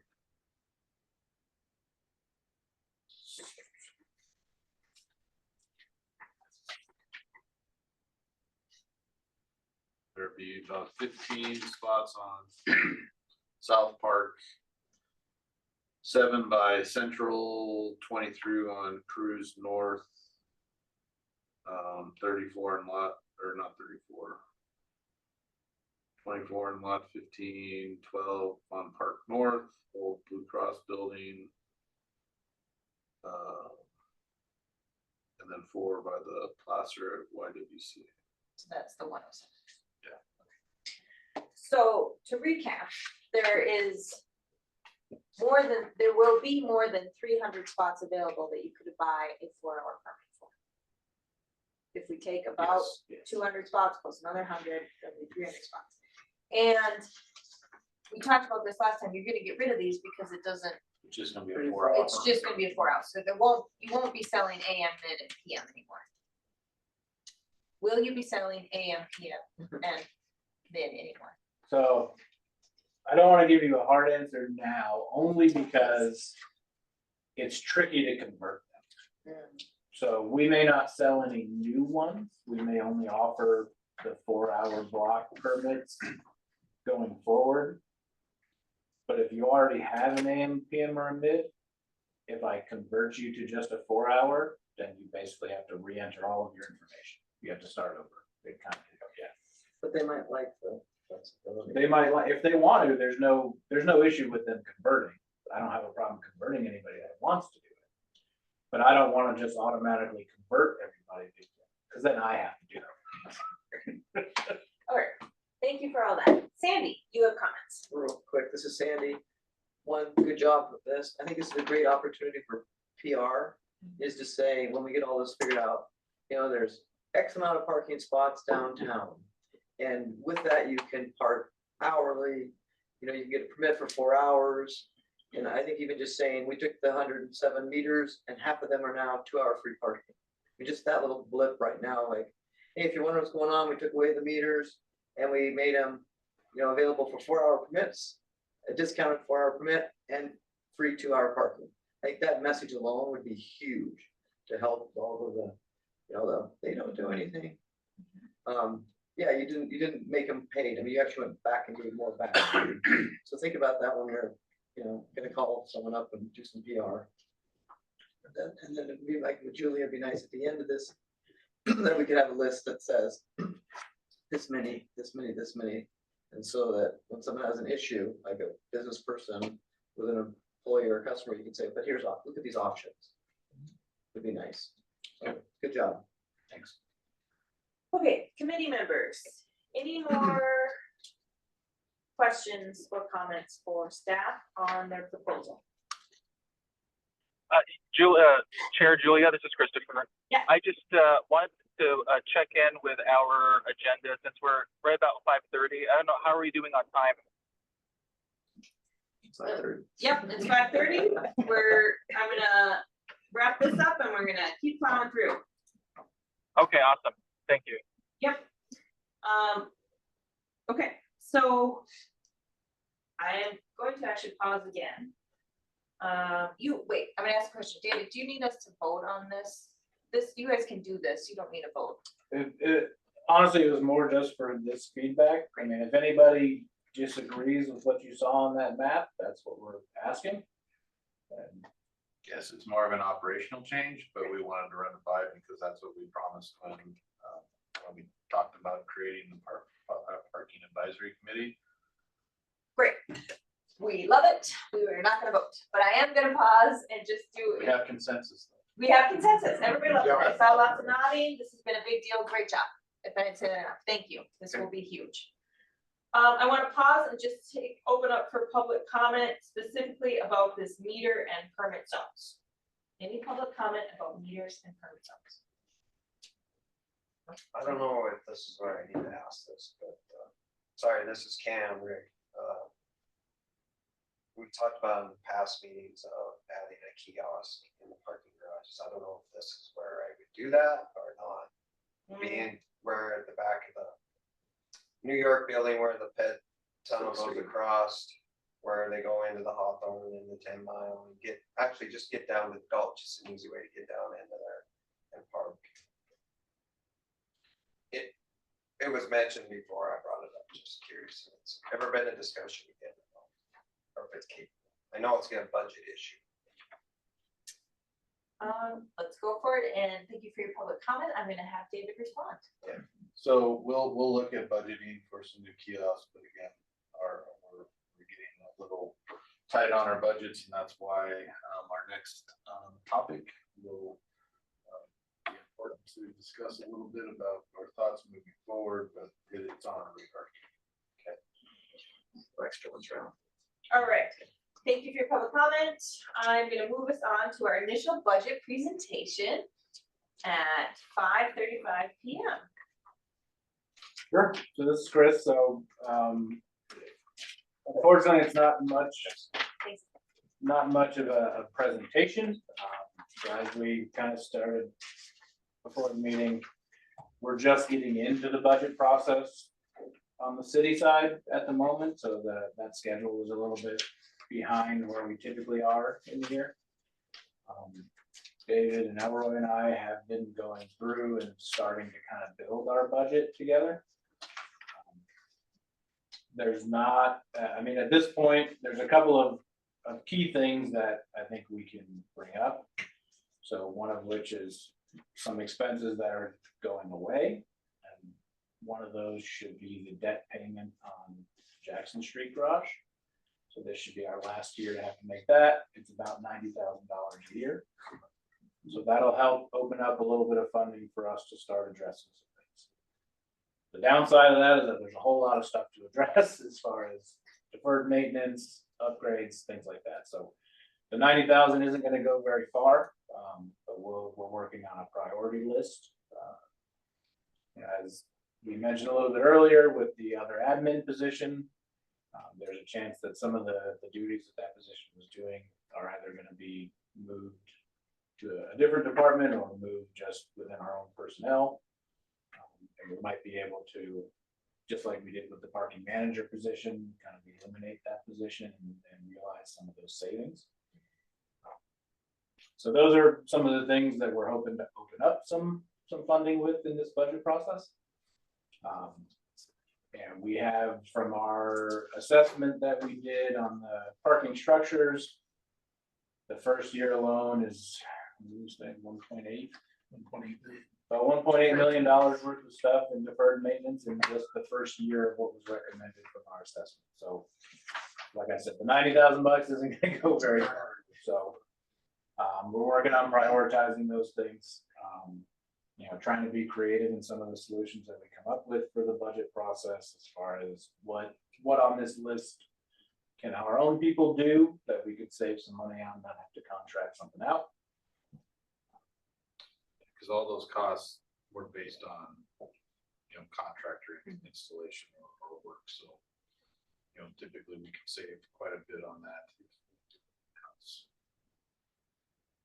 We don't really anticipate any major increases in our general operating budget. Personnel has its kind of natural fluctuations. We're hoping to actually save some money if the admin position comes to fruition. And then, things like supplies and materials, all that kind of stuff that goes into our budget. We're not really planning on any big swings or changes in that piece of the budget. Really what you're gonna see is us trying to prioritize whatever money we have at the end of the day to address some of these projects. Those projects are not only the CIP, the capital improvement stuff, deferred maintenance, things that were identified in our study, but also the ADA stuff that we identified in our ADA audit that needs to be addressed as well, so. And I think the final thing, and I think one of the more important things is that, you know, rates, what are we thinking we're gonna ask for on rates? And so we haven't yet had those conversations with the city manager, finance director, any of those people yet. We haven't had Permit rates. meetings. Yeah. So I'm, you know, I don't have a problem telling you that we are probably gonna ask for at least some sort of a rate increase on these. I think it wasn't this past year, right? It was the year before that we did, I think, a $5 or $10 increase kind of across the board for those amounts. So it may not be as drastic as that.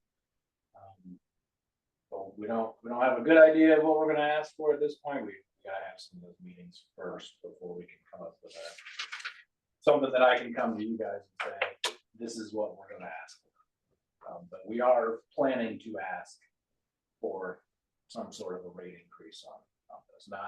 Probably not to the hourly rate, right? That's likely gonna stay at $1 an hour. Mostly on the permit side.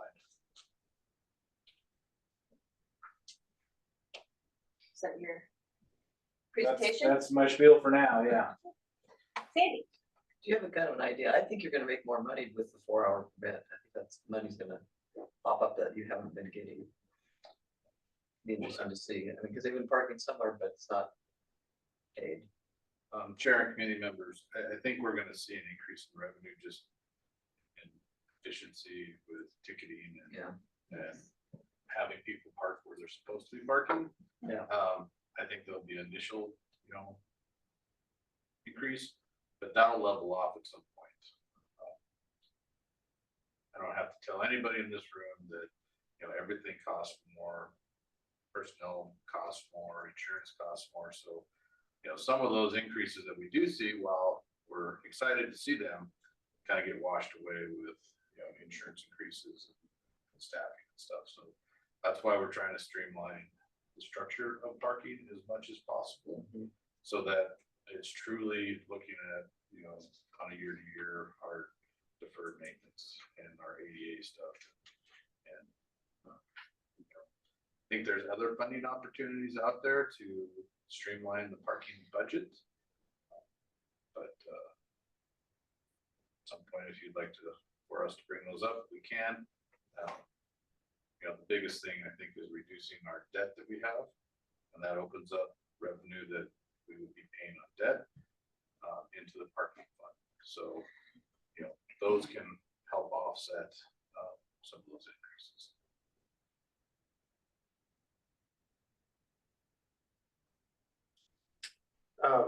So the parking increase, your suggestion was mostly permits. And it's just because $1 an hour is a simple number that everybody understands, or is it like, it just seems to me that if we're gonna do a parking increase, it shouldn't just be the permit holders that are. Well, and chair and committee members, if that's something that the committee believes that we should do to help offset the increase to just permits to on-street, then we'd be happy to, you make that recommendation to us. We can give you a couple options. And then moving forward, once we have some more concrete stuff, you can make a recommendation to the commission of whatever that looks like, whether it is an increase or not, or whatever. And then we can move forward with that, because I think the commission is going to be looking at this committee to say yay or nay on suggestions. Yeah, okay, I appreciate that. I just don't think that the permit holders should shoulder all the increase. It just doesn't seem.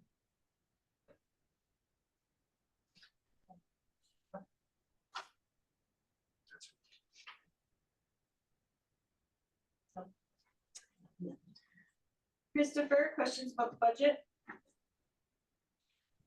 No, not this time. Thank you.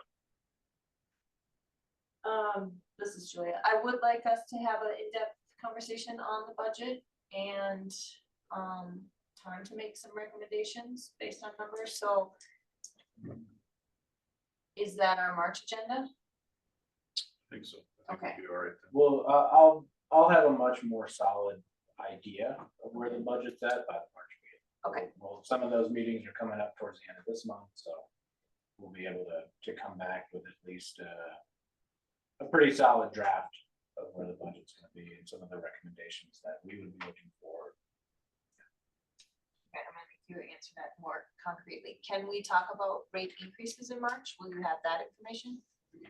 Yeah. Okay. Yes. I will do what I can to have my conversations before the March meeting, so that we can have a discussion on this. Yes.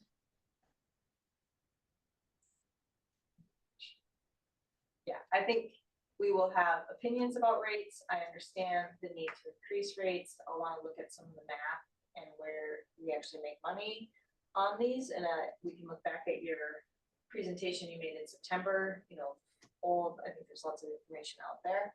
I'm sensitive, this discounted parking, though it's existed for quite a while, of not increasing that, but maybe increasing the most popular. I don't know. I think we can get creative about that. I'm hesitant to increase dollars per hour, but It's a nice round number, but yeah. if they can just see the permit holders going. But they have less. Permit holders is 33 cents an hour if they park the same. So I think we That's true. can kind of figure that math out. It's true. And I think I lost my train of thought. Yes, David. Question for you, would you like alternatives or ideas that other, cities are using as far as the pay to park? There's a couple different models out there for that. Surge pricing? There's that, there's alternating, off season, on season. To where, the residents that are mostly parking in the off season have that, and then during tourist season, there's a different rate. There's a lot of different options out there that we can bring you some that you see that are working and maybe have a little bit more in-depth conversation about that. I do think looking at the agenda for March, that keep it short or potentially add a little bit extra time in for the discussion of rates. So. I'm just gonna say that everyone should plan on this being a 2-hour meeting. I'm sorry. Christopher, did you hear that? 2 hours. Okay, sorry. I got off topic. Sandy. This is Sandy. I think we also need to keep in mind, yes, we have rate increases, but we need a simple story to sell. Our parking for the lots, this, 33 cents for, a month or whatever, so that people aren't trying to figure out and we don't need to confuse people by surging, just be aware of that. Be aware that when we do it, let's make it simple so that the people who are downtown can say, yes, but you can do this right here. This will be, and not, if it's the 3rd day on the 6th day of Tuesday or whatever, just make it simple. An hour in any lot and on the street, parking. So let's keep that in mind for budget wise, but also selling it to the public wise. All right, on that note, for timing, let's move us on to our last agenda item, which is our annual report recommendations. This is our standing item. And no, because we didn't vote on it. And it was the first one, but thank you. I'm gonna do public comment again. So we're talking about our annual report recommendations. I included them in the agenda based on our past conversations. And I apologize, these are not the best written, but they are. They are what they are. Improved communications and posted information on parking, that's an area that needs to be improved. We talked about our residential parking districts and that we want to continue to offer or see a variety of rates and types downtown. I'm going to pause to talk process and ask David, are we on the agenda for, or do you know if we're on the agenda for the admin meeting on February 18th, 19th, 18th, whatever that Wednesday? We had talked about it before as a point where we can make our recommendations. Yeah, I don't, that agenda got pretty full. Okay.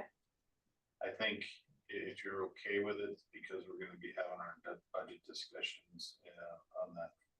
We can shoot, I can have that rescheduled for the last admin meeting in March so that we can have our budget discussion and maybe get to some consensus.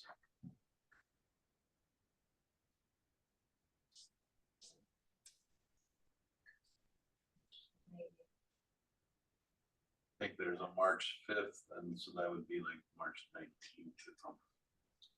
For the minutes, I'm saying what, Yeah, March 19th, I think is the last. for the admin, Do you know for sure, I mean, are you telling me for sure we're not on the February Yes. agenda? Okay.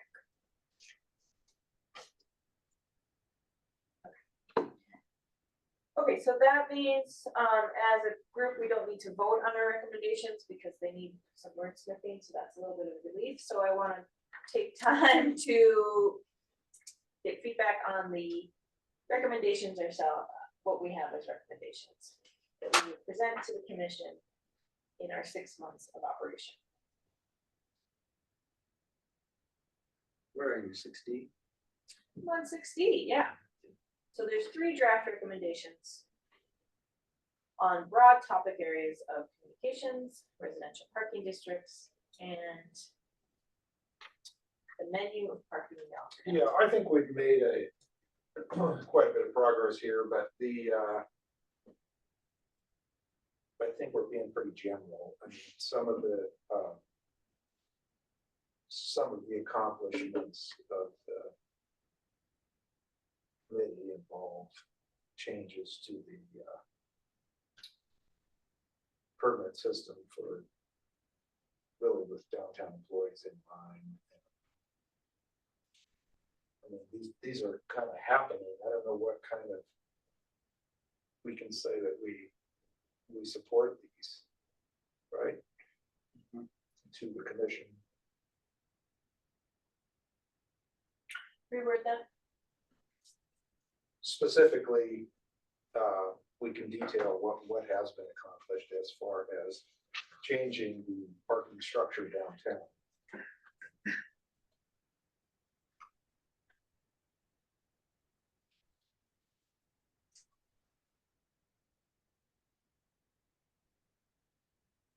You know, I see it as just a brief presentation, so here's what we've accomplished, and we are in full support of. What they've accomplished, we're in support of. Correct, but we've kind of gone through the process together. Yes.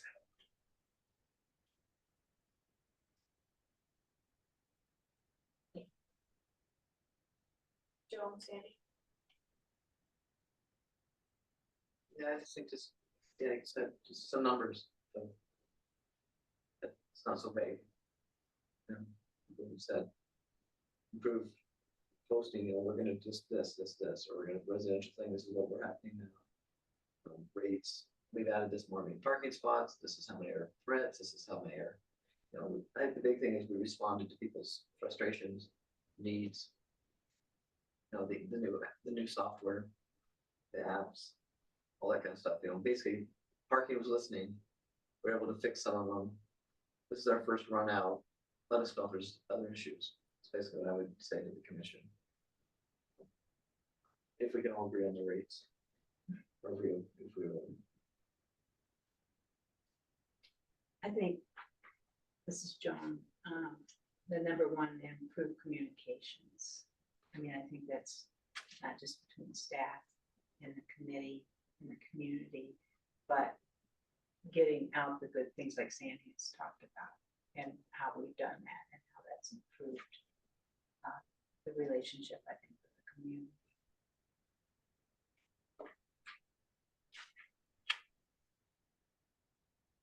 Christopher? Go on. No, I don't have anything to add.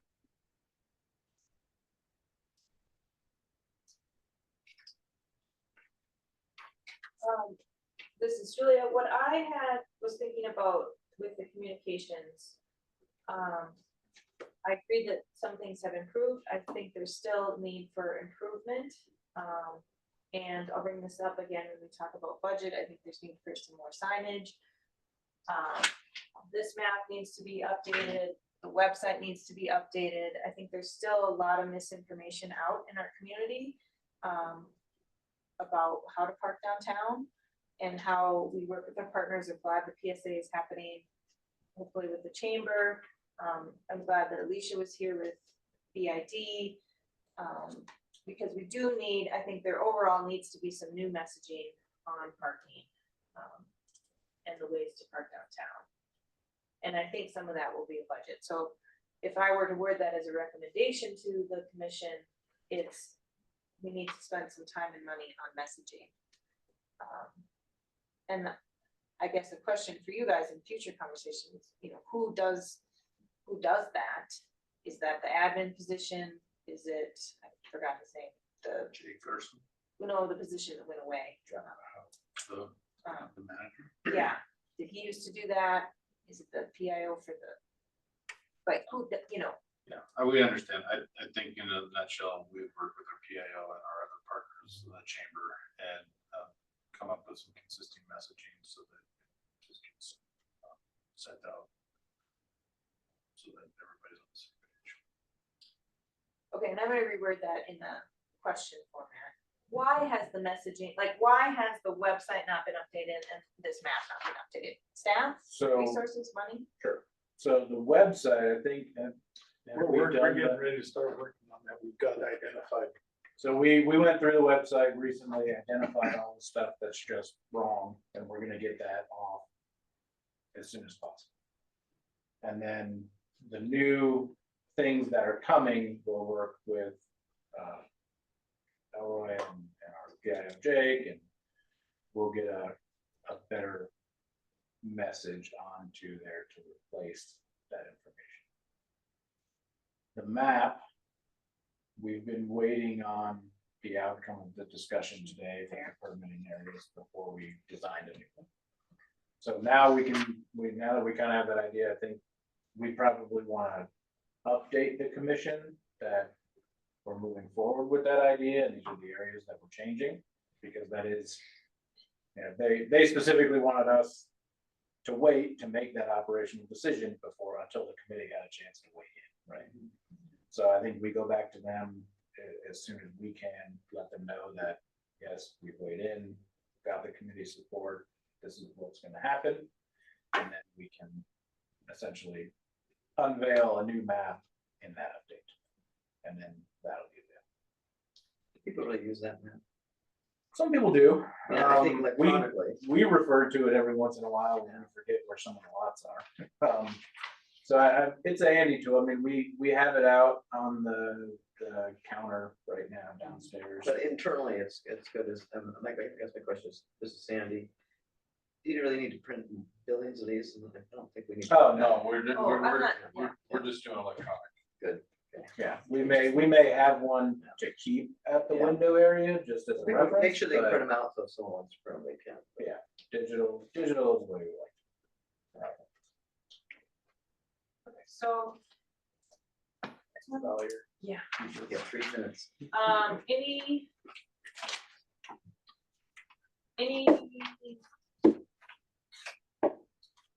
final comments from committee members about recommendations? And we will vote on these next meeting in March. So I will wordsmith them in between time. Okay, great. Moving us on to our member communications proposal. All right, next meeting is March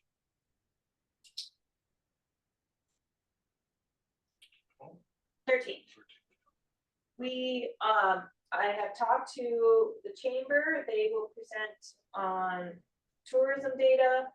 I emailed Andrea, hadn't heard back, but Callie was connecting with Andrea, so we will have tourism an agenda topic. We have talked about budget will be an agenda item.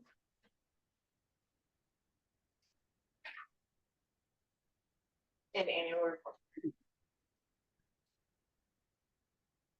Other agenda items for March that I'm missing that we talked about? Will the rate change there in the budget?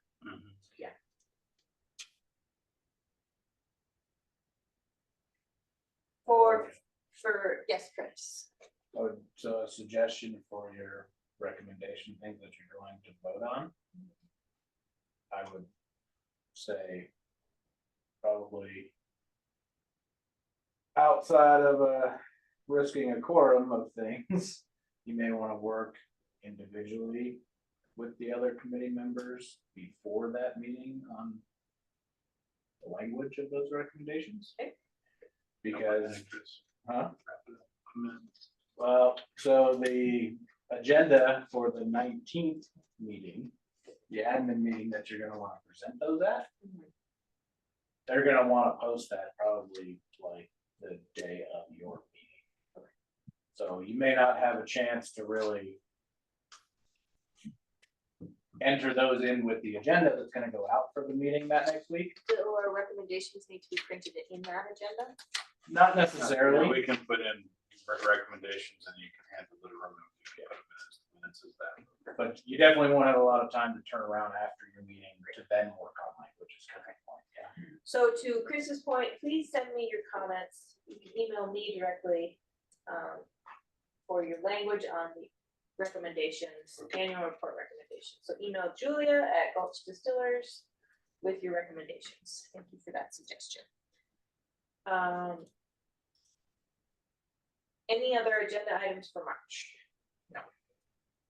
So this will be March, and then as a placeholder, well, deferred maintenance and structural assessments. You'll talk about that a little bit in the budget, but I would like to see that presentation. In April, okay, I'm just gonna put that on there as a placeholder, and then in April, let's also revisit the survey results from the Game's over. Minutes done, meeting's done. survey results from the residential.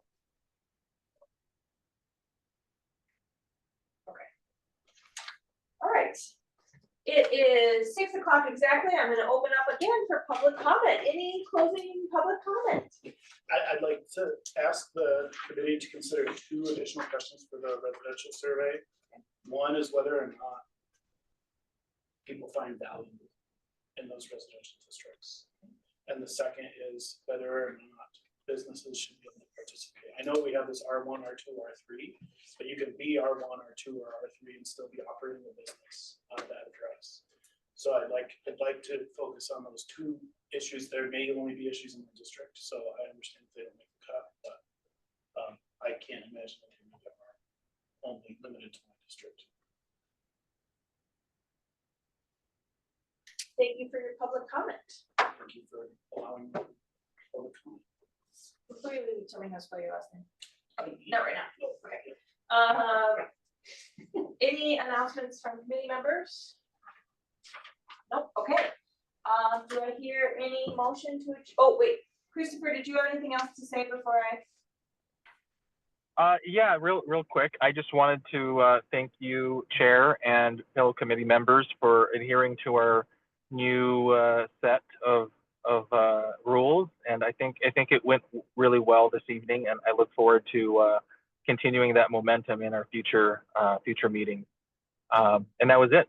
Thank you, Chair. I would like to motion, if that's what you're asking, to adjourn. Great, Christopher has moved to adjourn. Any second? I'll second it, Seth. All right, all in favor of adjourning, say aye. Any opposed? None. Great, we are adjourned at 6:02 p.m. Thank you. Bye, Christopher. Thanks, Chris. All right, bye-bye.